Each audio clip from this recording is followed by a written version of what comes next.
over the last 18 months or so, I've been working at Kaplan to develop a new approach to supporting our students' well-being and then their ability to do their very best. The concept being, if they feel better, they'll do better. And I wanted to give you, in the short time I have, a little bit of background to why we initiated this new program. But first, I actually just want to take you back a little. If you're like me, probably lots of us on here have been a student or even an international student. And if you can take yourself back to when you first arrived on campus, for me, it was so long ago, but for some of you, maybe less long ago.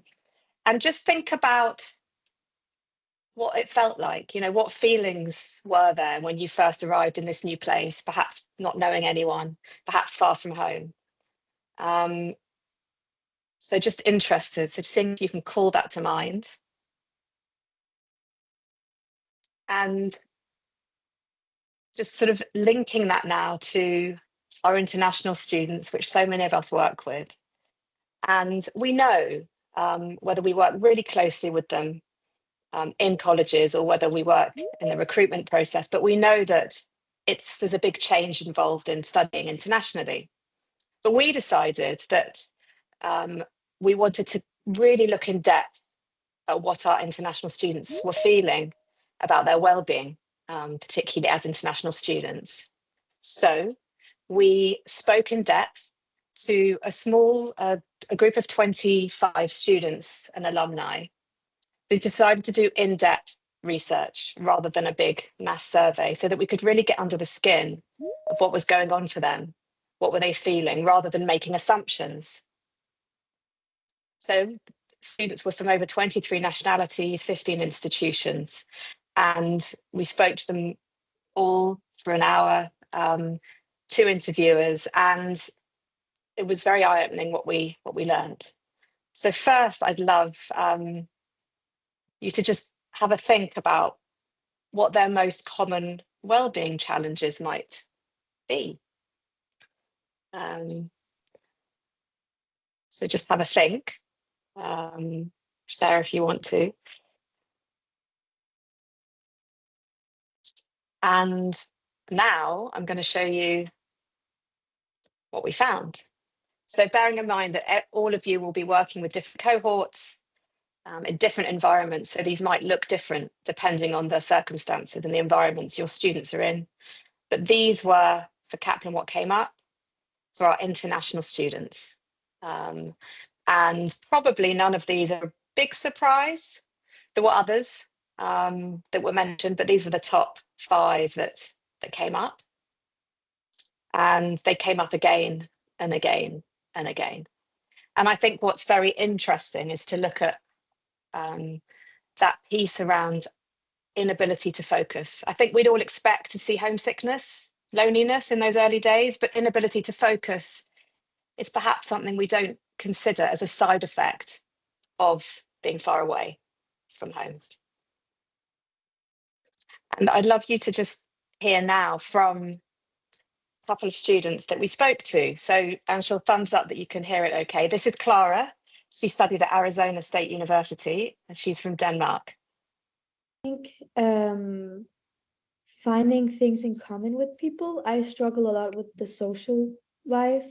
Okay. Making friends. I used to have a lot of Denmark that I would feel like we would just get along, we would understand each other. But I feel like it's been difficult to find people that you have things in common with and who understands you. And I have to adapt a lot to the culture here to make friends. So I have to spend more energy on socializing than I would back in Denmark. So I think it's really interesting, the sense of the extra effort that international students have to put in over and above perhaps a domestic student, and that need for inner strength to get through that. I think, the next person we spoke to was Mohamed Kamara from Sierra Leone. And one of the things that he spoke about was this taboo around talking about well-being. specifically in the region, the district that I came in, the environment that I find myself. Of course, in the urban areas, yeah, there are people, there are counselors, there are other mental health practitioners there, but in the rural areas, they're really suffering, wherein the majority don't even understand what mental health is. And as a result, they will even stay for years without diagnosing, even realizing that they have mental health disorder, they have mental health issue. So what they care about their children is just to their food, and then dress them in the morning, take them to school. So I have lived in short environment wherein mental health is not taken into consideration. So there, I think really important point is when thinking about developing a wellbeing support program for students is to think about the fact that international students are not homogenous. They're not all the same. And that for some students from certain regions, even the word isn't understood or something that they've ever spoken about before. So when thinking about the response to some of the struggles they might be having, I think that's really important to consider. And the other thing that we learned is that while many institutions have lots of support services, counsellors, online resources, lots of students, just especially those who are functioning, they're high functioning, but struggling internally, they just don't think their problems are big enough or serious enough to require help. And they just rather deal with it themselves or speak to their friends. So then we dug a little deeper and we spoke to Jakub, who's studying psychology, about, okay, so if perhaps you don't want to go and speak to someone, what else might be helpful for students who are struggling?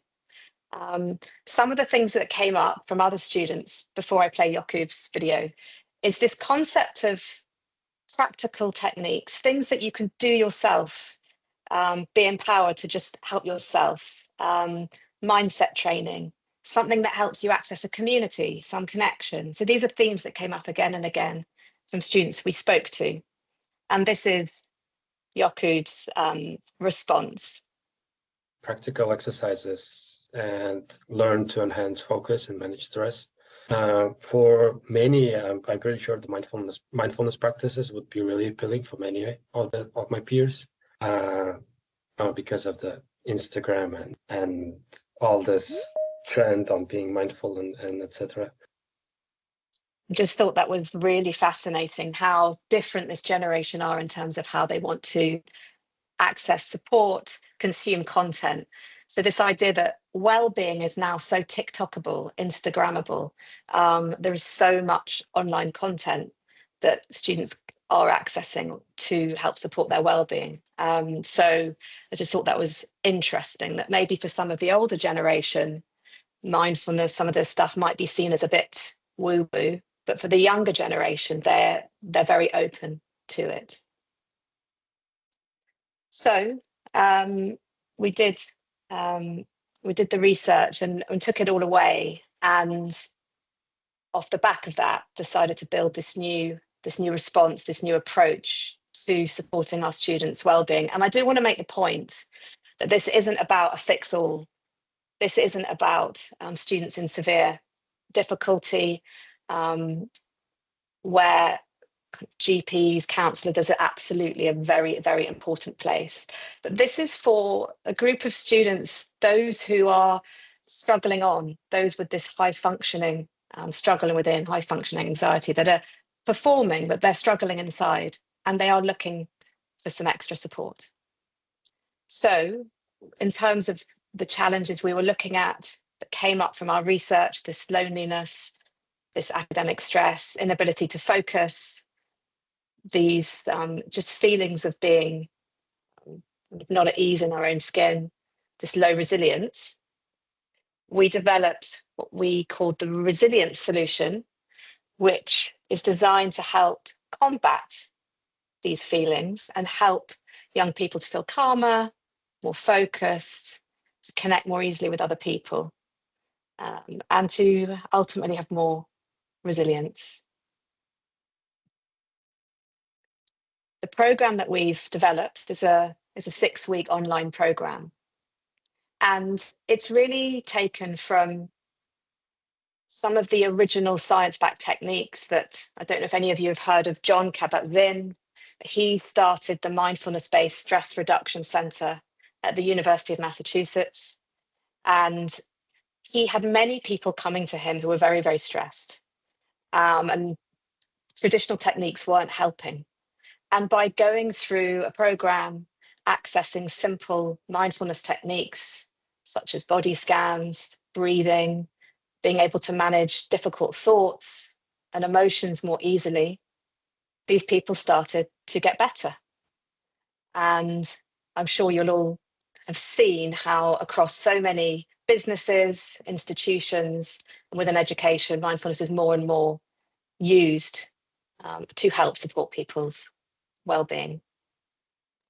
So we cover a number of different themes, and we make it very accessible, because I think the important thing to acknowledge is that lots of international students will probably not have accessed this kind of content before. So we look at what stress is, how it impacts our bodies, how we can use our attention to feel calmer, feel more able to focus, feel stronger, feel more able to cope with challenges and difficult emotions. So all the things that as students, as humans, we all have to deal with. These are really practical techniques to help them cope more easily and thrive. And we deliver this program online across 6 weeks, but we also offer one-off webinars on resilience topics. And we have obviously delivered this in person. We find that online is, interestingly, works really well for this kind of content because of that need to sometimes feel a bit private. Some of the exercises we do involve closing your eyes and breathing, maybe doing a body scan. And so that privacy of being in your own environment really helps support people's learning. So just a little taster. I'm not going to play a whole practice, but I wanted you to understand that this is not just theory. What we have learned is that you can learn so much in the classroom, but just like learning to swim, you have to actually get in, to jump in and experience what it's like to swim, to really learn and feel a difference. And that's what we do with over 20 exercises that we teach our students. Welcome to this feeling of resilience practice. This practice is a lovely way to introduce you to how it feels to be resilient, especially if you haven't been feeling that way for a while.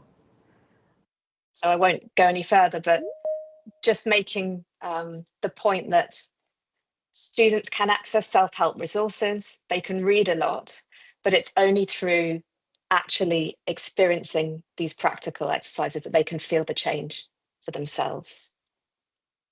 So coming back to students, I wanted to give you a flavour of how students have responded to this over the last year, because you may be asking yourself, you might not be sure how this would land with international students. So I've just got a few examples of students of ours that have followed our programme. So we had a wonderful experience with a group of international military trainees who came to one of our colleges in Liverpool. And it was about a 95% male group. And this was part of a summer programme, a summer leadership programme. And I'd been brought in to come and deliver some resilience training. And when I first came into the classroom and started touching on this word mindfulness and feeling calm, I did get quite a lot of resistance. Lots of these young men standing up and saying, "Oh, I never get afraid. I don't need this." So I went with it, and we just went into the content. We talked about kind of overcoming fear of public speaking, of doing new things, and how certain mindful awareness exercises or breathing techniques might help. And after a few giggles, they all took part. And it led to some really powerful and surprising experiences for them. And Mohammed at the bottom quotes saying, the thing he loved most, it wasn't the theory, it was closing his eyes.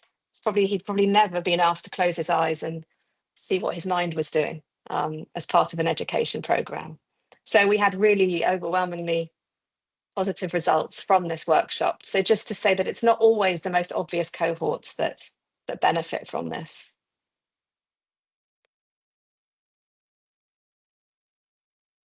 And then I'm just going to share, this is Michelle, who helps facilitate the program with me.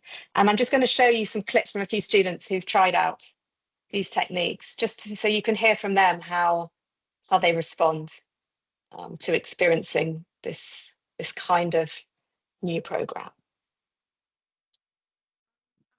Kate's presentation was super amazing. Like, mindfulness is something that I'm also taking to heart now, because when she was presenting about mindfulness, it truly gave me a different perspective on life. What I enjoyed in the session is that breathing exercise that we did together that allowed me to focusing on stillness and brought me the serenity. I remember as soon as I closed my eyes after blocking out everything, I was in complete peace. So thank you so much, Kate. I appreciate it so much. And just to say that this is something that impacts every student in different ways. And the reason that we do this over 6 weeks is because it takes some students longer than others. It can feel a bit uncomfortable at first. It's all very new, something they might not have done before. But over the 6 weeks, by giving them time to practice in between classes, we find that slowly they come around to it, they get more comfortable with it. And the impact has been really transformative for lots of the students. And I wanted to come back to Mohammed. So you heard Mohammed at the beginning, and Mohammed was one of the students that we did our research with. And after doing the research with us, he came on a 6-week program, our first pilot. And he was someone who was struggling quite a bit with loneliness and anxiety. And he was really positively impacted by the program. And as a result, he decided to take the skills that he'd learned back to his country, back to Sierra Leone. And he started teaching the skills of self-compassion, of stress reduction, these resilient skills to the orphans that are part of the charity he set up, but also to his staff to help create a more connected organization, a more compassionate organization where people are able to work and thrive and feel their best selves. So for me, he represents the potential impact that we can have, especially on communities who don't have access to these kinds of wellbeing tools yet, who might not even be aware of them. And so for me, the vision is very much to widen access, to allow more and more students to take care of themselves in a world where anxiety is increasingly on the rise and there are huge pressures. And so really, as I come towards the end, I just thought I'd kind of leave you with this message, which is we know that it's not always easy to be an international student, but if we as institutions welcoming international students, supporting them, keep thinking about what they really need in this kind of challenging and changing world, and keep innovating to help them feel better and do better, then the impact could be quite transformative.